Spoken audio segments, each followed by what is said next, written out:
I'm sure we all remember the Goosebumps series. Growing up in the 1990s onwards, these novels written by R.L. Stine popularised the horror boom of the 70s and 80s film industry into something palatable for kids. Mandela effect of the spelling of R.L. Stine and the fact that one man has allegedly written 235 books since 1986 aside, there's a genius to his kitschy antics. In the same vein as the best horror films, what is most striking about the Goosebumps series is how little actually happens in these books. The scares are off the page, see the monster at the end of the book, and relegated to the subtext, what remains between the lines. More than matching the grotesque thrills of disposable commercial studio horror, they're more akin to the work of David Cronenberg and post-1970s horror that similarly relied on suspense for thrills. Think of Goosebumps as a yassified, campy homage to Videodrome and The Fly, trading in blood and gore for the neon green slime of R.L. Stine. Both Goosebumps and Cronenberg media follows a similarly emotional journey. A character is drawn into a supernatural or surreal situation that leads them to confront their own identity using horrific imagery as symbols of repression and rebirth. In truth, Goosebumps books are a void of which you, as a child, project onto.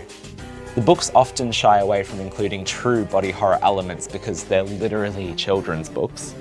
But Cronenberg films are the opposite, very gaudy and liberal in their use of gore, both human and mechanical.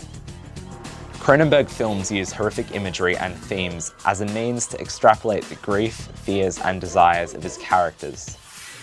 Though his films are serious, they contain a sense of camp, blending horror and suspense into a meta fashion, translating his internal style into something more, creating an idiom or canon from his own vision.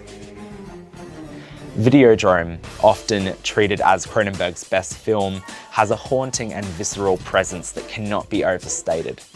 Released a month and 3 days after the internet was first created, Videodrome follows a man on a downward spiral, a fitting addition for the bad for him cinematic canon. James Woods stars as the CEO of an independent TV station that becomes intertwined in a conspiracy involving a hidden frequency broadcasting torture porn, a mirror to his relationship with Debbie Harry of the band Blondie. Videodrome is amusing on the anxieties of technology, ahead of its time and predictive of the nature of human autonomy and the horrors of technology, involving commentary on surveillance and being tracked by technology. In The Fly, surely Cronenberg's most well-known film, a scientist played by Jeff Goldblum invents the world's first teleporter. Motivated by being horny for a journalist and not conducting a proper risk assessment, he uses the teleporter on himself early and is not aware that a fly snuck in with him. Talking about something as well documented as The Fly is really difficult to add new insight to, yet the rolling boil of terror in the film is not dissimilar from the Goosebumps series. The Fly thrives on a what-if factor, a hypothetical Twilight Zone concept that also transforms Goosebumps books into something not too distant within the suspended reality the books entrap you in. The role of technology in horror is distinctly Cronenbergian. Alongside these films, he comments on this in Crash, released in the late 90s, though his later films are less surreal and more grounded in reality. One of his earlier films to not feature technology is 1979's The Brood. Quite the opposite of the Goosebumps stories of monsters lurking in plain sight as adults, The Brood cuts down the childhood innocence. The children are the monsters in this film that inverts the status quo of horror. Yet, to keep spoilers to a minimum, even when the children are evil, it's the undoing of adults and the breakdown of family that is to blame for this. It's quite the feel-bad movie which we all need once in a while. Beyond their differences in demographic, the Goosebumps novels and the films of David Cronenberg have much in common. They both tell stories from a similar vantage point. Monsters and humans are more similar than they appear.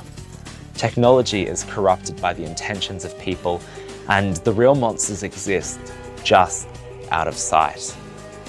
Even though Cronenberg predates the Goosebumps series, there's an almost symbiotic relationship between the two. In the films of Cronenberg, the horrors are grown up and increasingly more explicit, though their mystery is never any less riveting. Thank you for watching episode 2 of Diopter. Don't forget to like, subscribe, and check out our socials in the description.